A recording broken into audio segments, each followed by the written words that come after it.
Hey, how's it going, guys? In this video I'm going to be reacting to Geography Now Estonia because it's my favorite Baltic country, and one of the many YouTubers that I watched, Artur Rahi, he's from Estonia. Shout out to Artur Rahi, by the way. Anyway, let's get down to it. Once upon a time, there was a nerdy girl in school who was always getting picked on. One day, the school had a talent show. She took off her glasses and sang with a passion beyond all comprehension. Every guy asked her out after that. That's basically Estonia. It's time to learn geography. No! Hey everyone, I'm your host Barbie. Welcome back to Europe, and we have reached our first country in the Baltic, Estonia. Told you. It's gonna get good, trust me. But first, Estonia is without a doubt Europe's little wild card. You never know what you're going to get with these people, but they always seem to surprise you. First of all, Estonia is classified as a North European country. Do not call them Eastern, as it has former USSR connotations that they do not want to be affiliated with. Located on the Baltic Sea, just a short ferry ride south below their brothers in Finland, bordered by Russia to the east and Latvia to the south. The country is divided into 15 counties, or Maakonad, with the capital Tallinn, located in the north just on the Gulf I actually of went there Finland with in the my Baltic. family However, in it's been said that the 2018. country kind of rotates capitals around the year, as Tartu is considered the cultural capital with its juxtaposition of classic and postmodern architecture and a myriad of conceptually abstract statues. And then there's Pärnu, considered the summer capital with its rockin' beach and bonfire parties. These three cities also host the largest airports. The country owns over 2,200 islands and islets, and the largest ones being Saaremaa and Hiiumaa, which act as their own counties. When it comes to their borders with Russia, things get a little weird. To this day, many maps of Estonia in Estonia still include the areas of East Narva, or Ivanograd, with the two opposing castles facing each other on the river, and the south Petseri or Petserimaa region, which were respectively annexed by Russia technically, but there's still an ownership dispute, kind of. It's weird. Not only that, but there are also some strange border disparities, like the Narva River waterway exit into the largest lake, Lake Peipus or Peipsi, Peipsi, the largest transboundary lake in Europe. And then there's the Satsay Butte, a part of Russia that overlaps the Estonian 178 road for only 900 meters. Drivers from Estonia are not required to carry permits when passing through on car, but they're not allowed to pass on foot or stop by and pick any of the mushrooms. The Latvian border is pretty simple and straightforward until you get to the town of Valga, in which you get another Haskell Library incident in which the entire town is split in half by the border running straight through streets and roads. Speaking of roads, in the wintertime when the Baltic freezes over, a charming little miracle happens. Estonia gains the world's longest ice road that travels from the mainland to Hiiumaa Island in the west. The road is about 26 kilometers long and operates between January and March, when the ice is just thick enough to carry the weight of most vehicles. Speaking of roads again, Estonia has strict rules on wearing reflective clothing at night. If you are caught at night not wearing something that helps others see you, you could get up to 400 euros in a fine. Otherwise, Estonia is quite a charming place with quaint towns and saunas everywhere, and clear Wi-Fi can be found even in the most remote areas in the country. Even in the middle of the forest, which is actually kind of growing pretty fast. Let's explain in...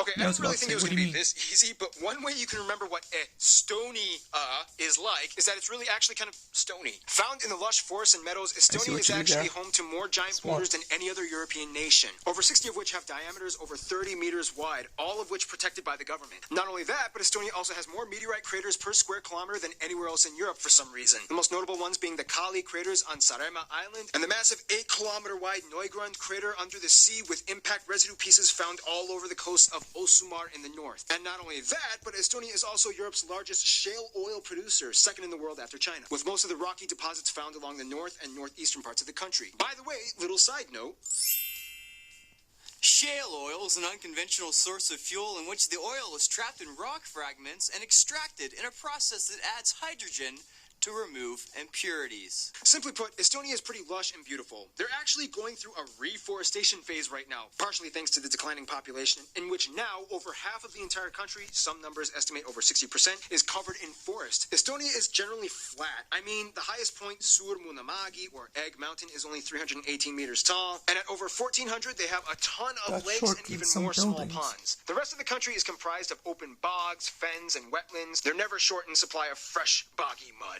And waterfalls, oh my gosh, some amazing ones like in Balaste, Yagala, and Keayoa Falls are some of the most pristine, magnificent nature sites. But definitely try not to miss out on the national animal, the charming blue barn swallow. In terms of produce, Estonia is a very hearty meat and potatoes type of country, with national dishes like blood sausage and lingonberries, and raim or Baltic dwarf herring. They love that hard liquor, and it comes really cheap too. Because the alcohol is expensive and highly regulated by their government, Finnish people typically take the 45-minute ferry to Estonia simply to just buy cheap alcohol and come back. I'm not even joking. Oh, Estonia, you people are so unique. Let's tell the world who you are.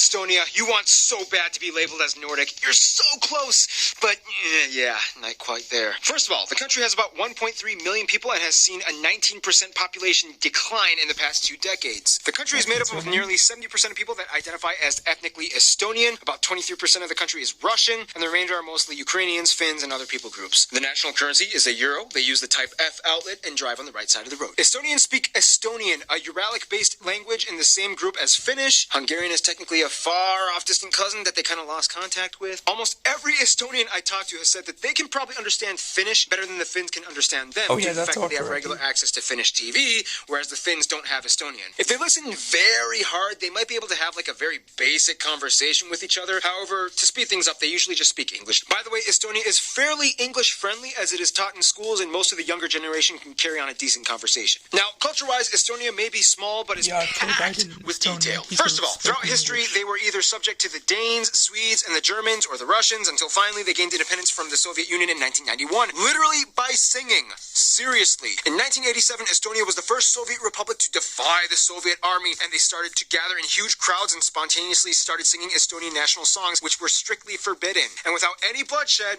eventually won their independence. They gained freedom through song, which is why it's no surprise that at over 133,000, Estonia has the largest collection of written folk songs out of any country in the world. They take singing seriously here. And swinging. Estonians invented the sport of kicking, which is like when a person gets on a swing with solid arms made of steel with the objective to swing an entire 360 degrees around the fulcrum. Today, Estonia has developed dramatically from its former years. Estonia is a highly tech-savvy country with more startups per capita than anywhere else in Europe. They invented Hotmail, and Skype, which was pretty much invented by Estonians. I mean, there was a Swede and a Dane involved somewhere, but the Estonians did pretty much all of the programming. Now, here's the thing. To this day, Estonia has the highest prevalence of females to males in the world, with 0.84 men for every 1 woman. It's been said the reasoning behind this is because so many of the men were killed during the Soviet times, leaving an influx of women behind. To this day, Estonia also has the highest number of international fashion models per capita in the world. I mean, after all those years of getting the pick of the litter, I guess Estonians bred some really attractive people. Unfortunately, Estonia also has one of the highest unmarried and single-parent ratios in Europe as well. Part of this has to do with the fact that Estonia disputedly has the lowest importance of religion on any country in Europe, as less than 20% claim to be affiliated with any religion at all. Therefore, many people don't really see a need for marriage as grounds to define the relationship, as it has just social and sometimes even religious institutional connotations that has no bearings on their lives, and they choose to just kind of bypass it altogether. To this day, many Estonian children are raised by a single parent who may cohabit with another partner, but almost likely will never get married. Which is funny because they really do well at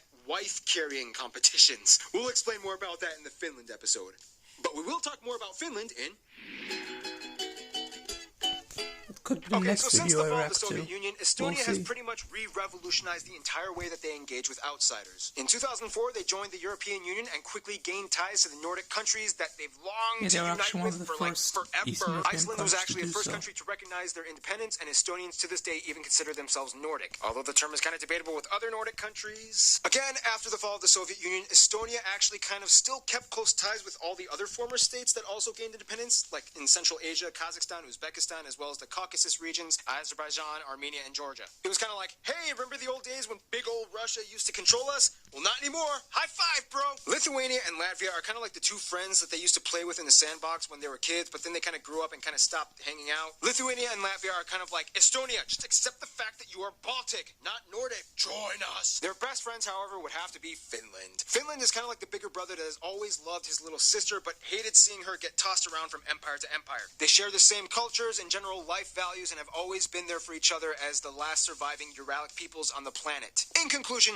if Europe was a choir, Estonia would be like that one girl who didn't get any solos, but then gets to sing that one high note that causes the whole crowd to give her a standing ovation. Stay tuned, Ethiopia is coming up next. So, anyway guys, that is for this video. I don't know which video I'm going to be reacting to next time. Either Finland or North Macedonia. Of course, back when he made the video, it was still called FYROM, which stands for, or at least it stood for, Federal Yugoslav Republic of Macedonia. I actually went there in 2015, back when it was called FYROM, so yeah, maybe I could react to either one of them. So anyway guys, this is for this video. If you like it, like, comment and subscribe. Bye guys.